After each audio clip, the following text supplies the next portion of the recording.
Hello everyone, welcome to the channel C S law inside. मैं आपका दोस्त, आपका भाई आयुष लेकर आ गया हूँ आपके लिए एलएलपी का लास्ट क्लास। इसमें हम लोग अपनी एलएलपी चैप्टर जो पूरा है उसको ख़त्म करेंगे। इससे पहले 3 क्लास ऑलरेडी हो चुका है यूट्यूब पे। मैं उसका प्लेलिस्ट का लिंक नीचे लगा देता हूँ, जाकर वहाँ से देख लेना। एंड मैं यहाँ नोट्स लिखवाऊँगा, तो वो आई थिंक तुम लिख रहे होगे एंड होमवर्क भी सारा कर रहे होगे। आज तुम्हारा एलएलपी बिल्कुल ख़त्म हो जाएगा। इसके बाद कल एक वीडियो अपलोड होगा जिसमें मैं शॉर्ट नोट्स में पूरा एलएलपी वन शॉट में रिवाइज कर दूंगा। एंड उसके बाद एक और वीडियो अपलोड होगा, उसमें मैं राइटिंग प्रैक्टिस करवाऊंगा एलएलपी का। तो चैनल को सब्सक्राइब नहीं किया तो भाई सब्सक्राइब कर लो। वीडियो तो अच्छा लगना ही है तो लाइक कर लो और ज़्यादा से ज़्यादा वीडियो को करो शेयर। पहले हम लोग ने 3 क्लास में क्या पढ़ा उसको रिवाइज कर लेते क्विक एकदम।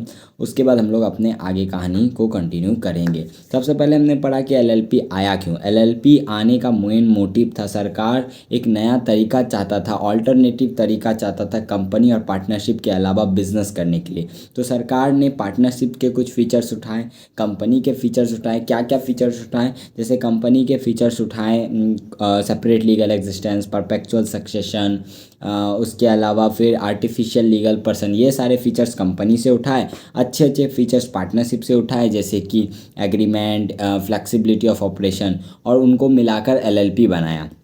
सेक्शन 1 एलएलपी का बात करता है कि एलएलपी पूरे इंडिया पे अप्लीकेबल है। सेक्शन 2 में मैंने बोला था डिफिनेशन सारे इंपॉर्टेंट नहीं है, बट मॉड्यूल से रीडिंग मारने बोला था एंड शायद तुम लोगों ने मार लिया होगा। अगर नहीं मारे हो तो भाई मारो, सीरियस होके पढ़ो।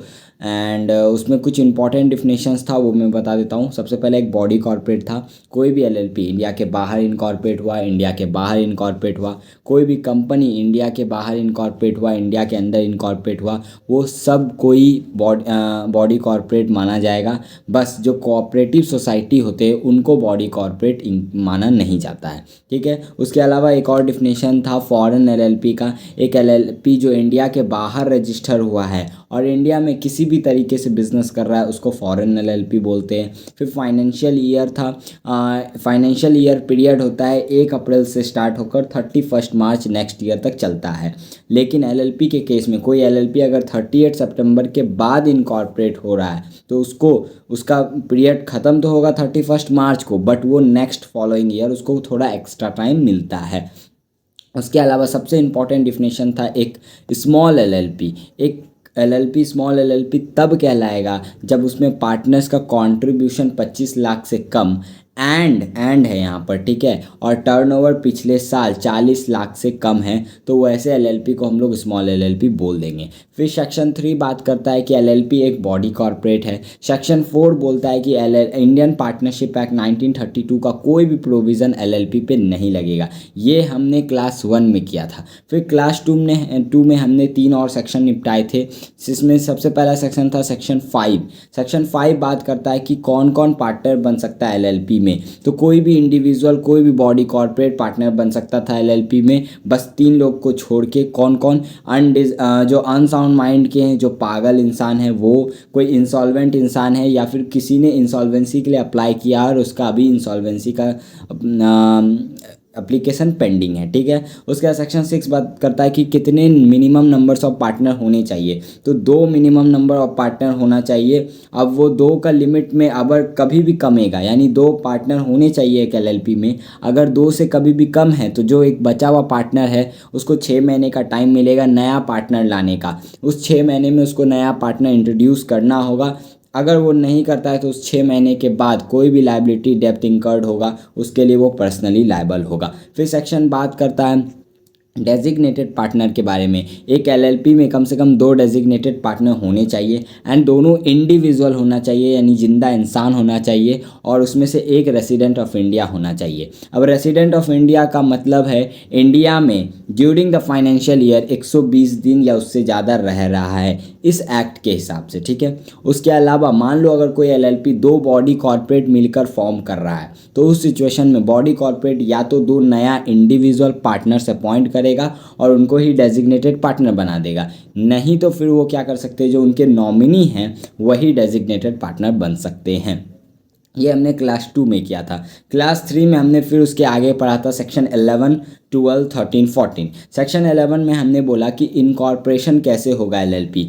एलएलपी को इनकॉर्पोरेट करने के लिए दो या दो से ज़्यादा लोग एक इनकॉर्पोरेशन डॉक्यूमेंट पे साइन करेंगे और रजिस्ट्रार को सबमिट कर देंगे। उस इनकॉर्पोरेशन डॉक्यूमेंट के साथ कुछ अटैचमेंट्स जाएगा, मेनली दो अटैचमेंट्स जाता है। एक डिक्लेरेशन जाता है CA, CS, CM में किसी तीनों में से किसी एक से, जो कि फॉर्मेशन कंपनी के फॉर्मेशन में इन्वॉल्व है कि सारा इस एक्ट का रिक्वायरमेंट फुलफ़िल हुआ है। और एक डिक्लेरेशन जाएगा जो सब्सक्राइबर है इनकॉर्पोरेशन डॉक्यूमेंट पे, यानी जिसने साइन किया, उन दो में से किसी एक से डिक्लेरेशन ले लो कि इस एक्ट में जितने रिक्वायरमेंट्स थे हमने सारे फुलफ़िल किए हैं, और उसके बाद ये रजिस्ट्रार को दे दो। उसके अलावा अगर हम बात करें इनकॉर्पोरेशन डॉक्यूमेंट में लिखना क्या क्या है, तो देखो एलएलपी का नाम होगा, उसका बिजनेस होगा, रजिस्टर ऑफिस होगा, पार्टनर का नाम और एड्रेस होगा, डेजिग्नेटेड पार्टनर का नाम और एड्रेस होगा, ठीक है। और भी जो भी रिक्वायरमेंट्स अगर रजिस्ट्रार को लगता है कि और भी कुछ चाहिए तो वो रजिस्ट्रार मांग सकता है। अगर सब कुछ सही रहा तो रजिस्ट्रार क्या कर देगा, एक नया रजिस्टर कर देगा सारा डॉक्यूमेंट को और इशू कर देगा एक नया सर्टिफिकेट, जो कि कंक्लूसिव एविडेंस होगा एलएलपी के फॉर्मेशन का। ये बात हो गया सेक्शन 12 का। अब सेक्शन 11 में एक और बात बोलता है कि अगर जो भी तुमने इन्फॉर्मेशन दिया है वो गलत निकलता है, उस सिचुएशन पे तुम पे पेनल्टी भी लगेगा, तुमको जेल भी हो सकता है 2 सालों तक के लिए, और पेनल्टी भी तुम पे लगेगा, ठीक है। पेनल्टी भी मैंने लिखाया था। उसके अलावा अब सेक्शन 13 क्या बात करता है, रजिस्टर ऑफिस के बारे में, यानी कि हर एक एलएलपी के पास अपना खुद का एक रजिस्टर ऑफिस होता है, वो उसको एलएलपी को बताना होता है। अगर उसमें कोई चेंजेस भी होता है तो भाई एलएलपी को बता दो, अगर नहीं बताओगे तो उस पर भी पेनल्टी तुमको देना होगा।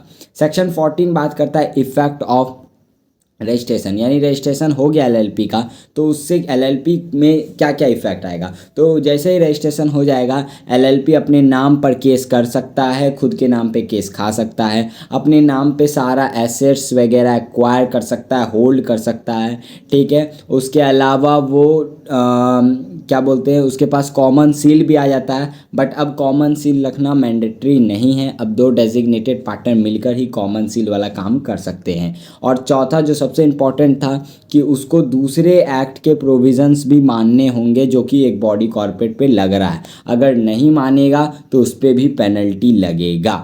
यहाँ तक हमने क्लास 3 में किया था।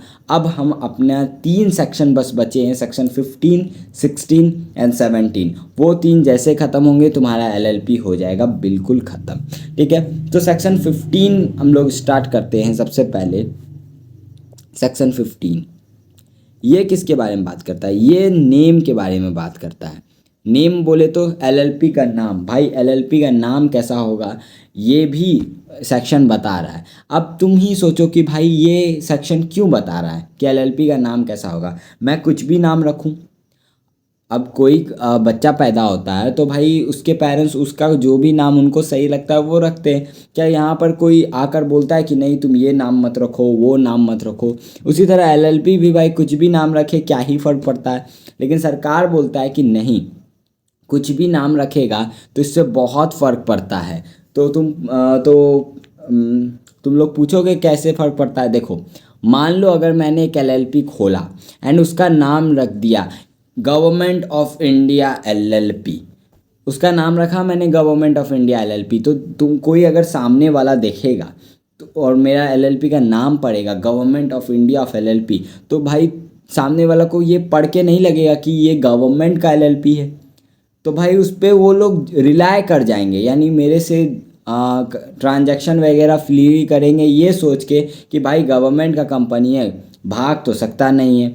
तो भाई यहाँ पे नाम बहुत इंपॉर्टेंट फ़र्क पड़ता है। अब मैं लिखूँगा किंग ऑफ एलएलपी, यानी मैं एलएलपी का किंग हूँ, इसका इंटरप्रिटेशन तो यही होता है। तो अगर कोई सामने वाला पढ़ रहा है उस चीज़ को तो उसको तो लगेगा कि भाई ये तो एलएलपी का किंग है, नंबर 1 है, तो इससे ट्रांजैक्शन करने में कोई दिक्कत नहीं है। तो इसलिए सरकार बोलता है कि नहीं, तुम कोई ऐसा नाम नहीं रख सकते हो जो कि अनडिज़ायरेबल है, यानी कि जो सोशली एक्सेप्टेड नहीं है, या तुम कुछ गाली लिख रहे हो, गाली एज अ गाली कोई अपना एलएलपी का नाम लिख रहे हो तो वो सोशली डिज़ायरेबल नहीं है, तो वो ऐसा तुम नाम नहीं रख सकते हो। सरकार का ये सिंपल कहना है। उसके अलावा सरकार एक और बात बोलना चाहता है कि देखो, तुम अपना कोई भी नाम रखो बट वो नाम किसी के साथ मैच नहीं करना चाहिए। यानी कि मैंने अपना एक एलएलपी खोला, एकेजी एलएलपी, उसके कुछ दिन बाद मेरे दोस्त ने भी एक एलएलपी खोला, वो भी अपना एलएलपी का नाम एकेजी एलएलपी रख देगा, तो ये तो सही नहीं है। मैंने पहले नाम रखा, अरे तुम ही सोचो, अभी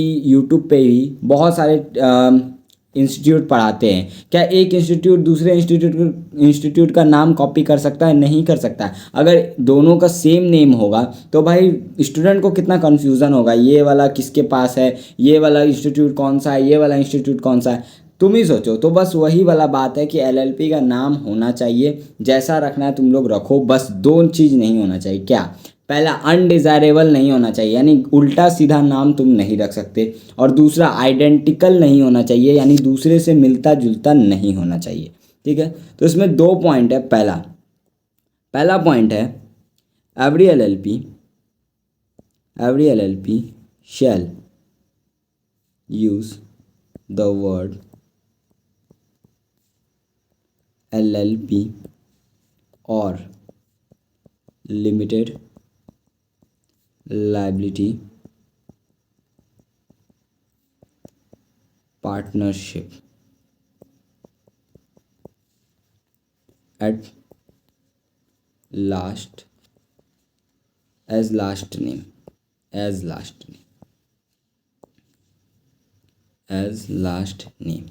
हर एलएलपी को अपने नाम के पीछे एलएलपी लगाना होगा या लिमिटेड लायबिलिटी पार्टनरशिप लगाना होगा। मैंने एक एलएलपी खोला, मेरा एलएलपी का नाम होगा एकेजी एलएलपी या एकेजी लिमिटेड लायबिलिटी पार्टनरशिप। मेरे को अपने नाम के पीछे, मेरे एलएलपी के नाम के पीछे या तो एलएलपी वर्ड यूज़ करना होगा या limited liability partnership word use करना होगा। दूसरा पॉइंट है, the name of LLP shall not be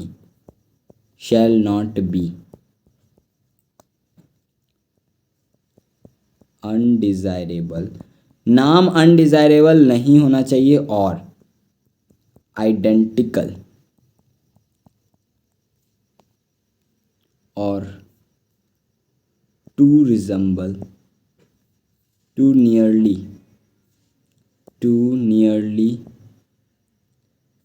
resemble with other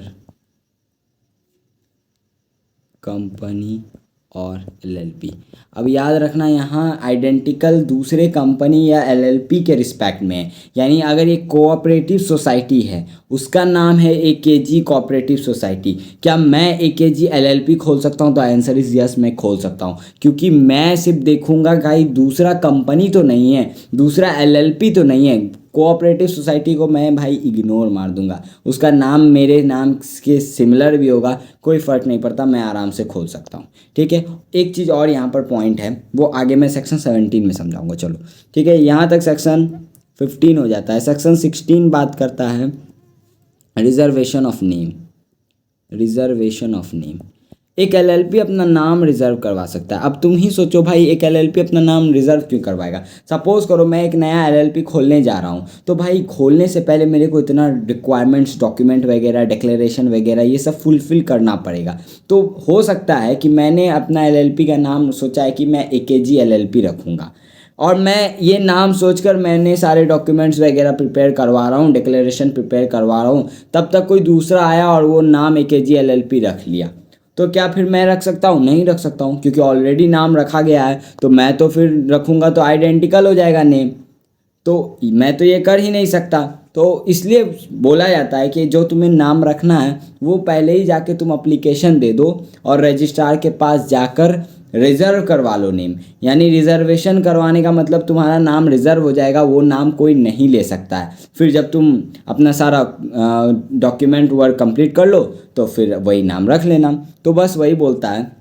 इसमें दो पॉइंट है। पहला, एलएलपी में reserve its name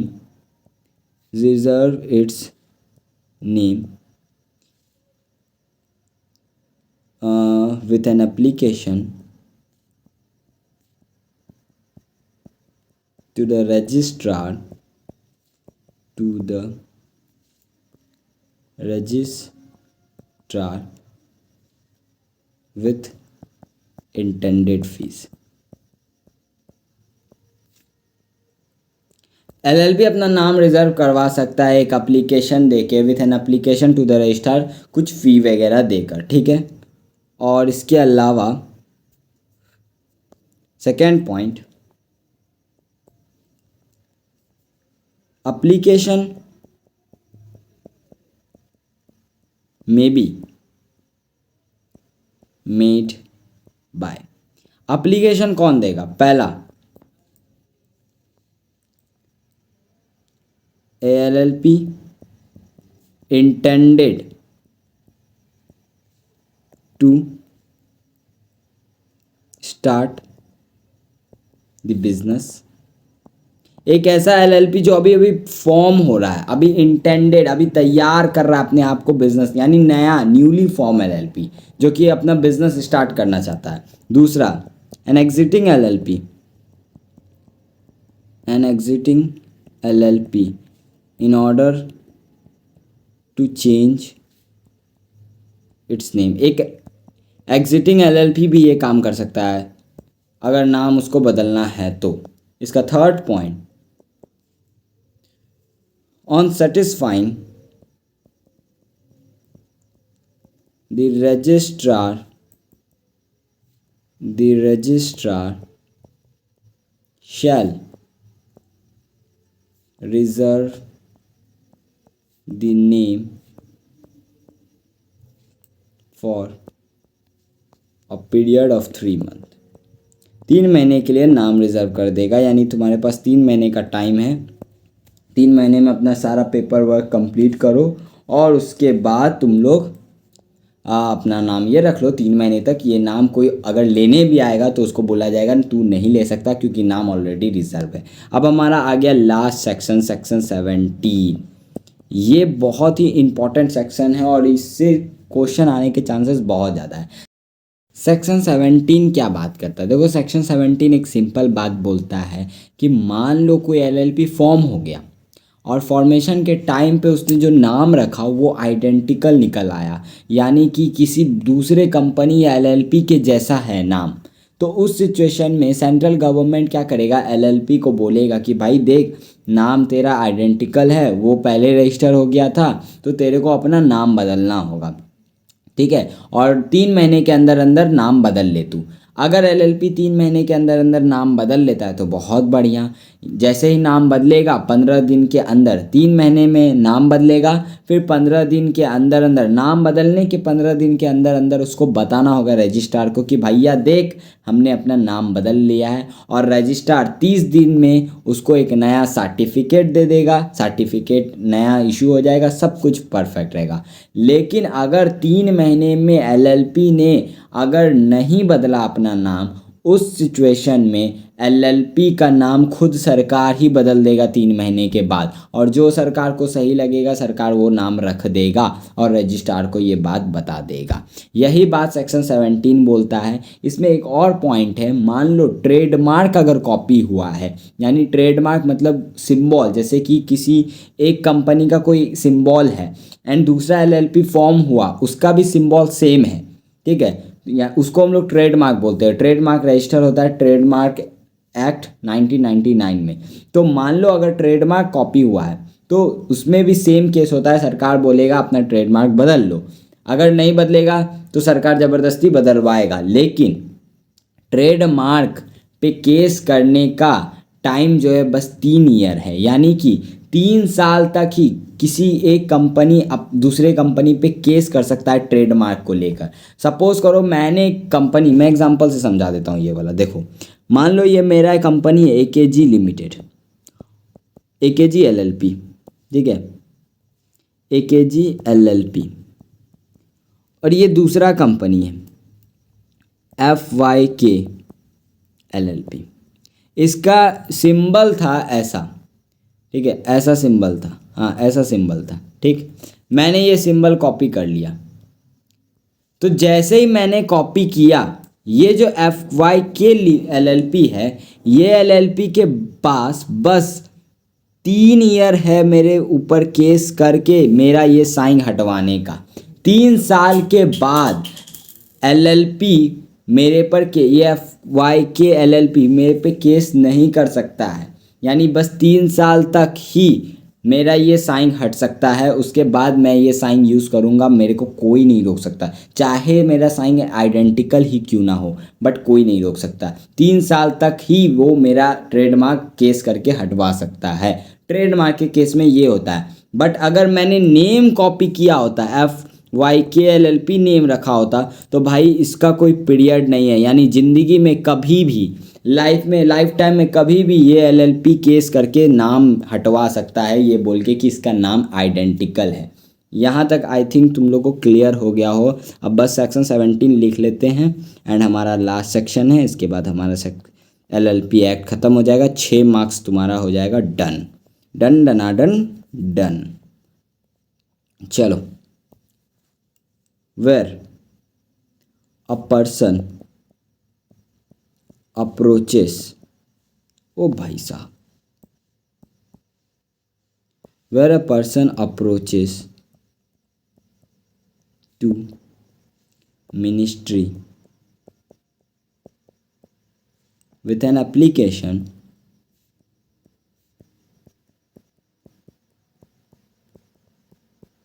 that ALLP is doing a business with a name identical with an another with an identical to other LLP, identical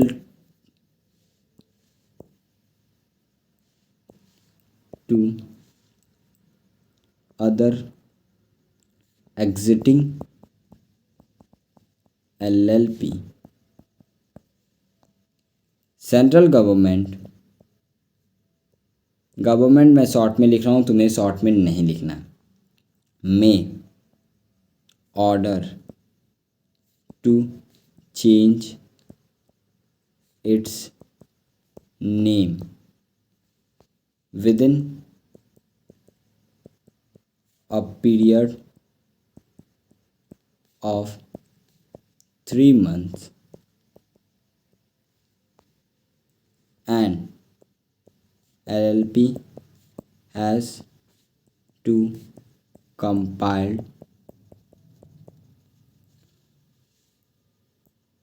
with the same, and LLP has to compile with the same, provided that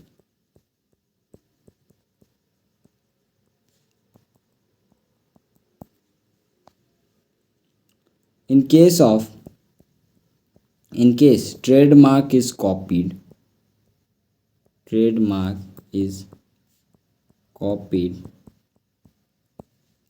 the action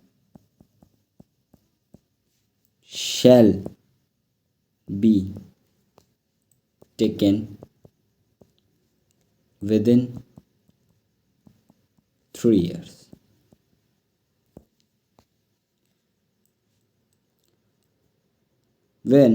Where the LLP changes its name in 3 months shall notify the same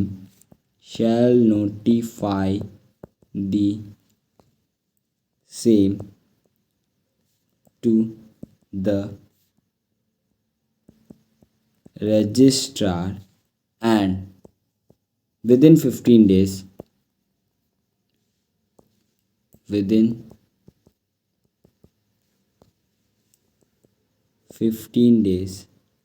and registrar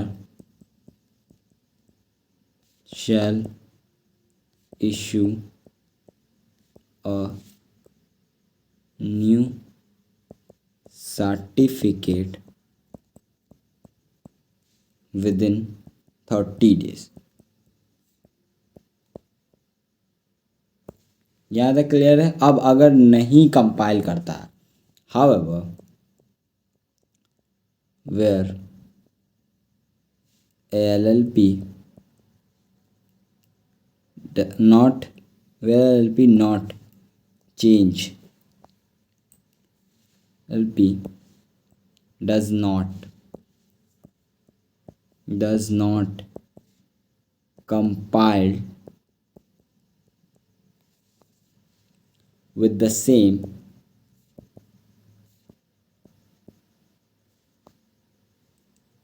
the central government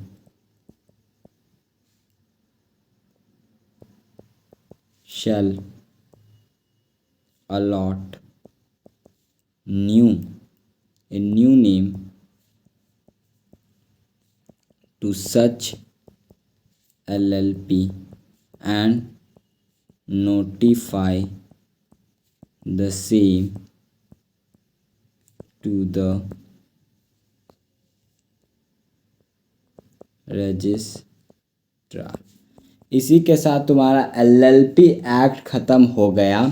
and ये 6 marks का आता है। इसमें difference between होगा, जैसे तुम module खोलोगे तो लास्ट में कुछ डिफरेंस बिटवीन होगा। तुम्हारा होमवर्क यही है कि देखो डिफरेंस बिटवीन में तुम्हें याद करना होगा। अंदर का मटेरियल तुम कुछ भी लिख सकते हो डिफरेंस बिटवीन में, बट जो बेसिक्स हैं ना डिफरेंस बिटवीन के, वो एकदम रटे रटाए होने चाहिए, क्योंकि वो एग्जामिनर देखता है। अंदर में तुम अपने हिसाब से बनाकर लिख सकते हो। तो तुम्हारा होमवर्क यही है कि इस नोट्स को कंप्लीट करो और डेली रिवीजन करो, ठीक है। 5 मिनट लगता है, मैं यहाँ क्लास में करवाता हूँ तो 5 मिनट लगता है, तो तुम्हें घर में उससे कम ही लगना चाहिए। तो तुम लोग रिवीजन करो, इस नोट्स को अच्छे से लिख लो। एंड उसके बाद मैं बता देता हूँ, जो भी डिफरेंस बिटवीन है वो डेली पढ़ो, बस उसको याद करना है, बेसिक किसी तरह याद करना है। इससे डिफरेंस बिटवीन आने के भी चांसेस होते हैं। अब इसके बाद जो है मैं वन शॉट लाऊंगा, एंड उसके बाद दूसरा वीडियो आएगा राइटिंग प्रैक्टिस का, कि कैसे लिखना है क्वेश्चन। मॉड्यूल का ही क्वेश्चन मैं लिख कर बताऊंगा। तो चैनल को सब्सक्राइब नहीं किया तो भाई सब्सक्राइब कर लेना और जुड़े रहो, नहीं तो वीडियो आएगा तुम्हें पता भी नहीं चलेगा, फिर एग्ज़ाम के टाइम में भागा दौड़ी होगा। तो इससे अच्छा पहले से ही सब्सक्राइब करके नोटिफिकेशन ऑन कर लो। मिलते हैं नेक्स्ट वीडियो में, तब तक के लिए tata bye bye, all the best for your examination. And सब कुछ अच्छे से करो, इस बार लॉ को फोड़ दो।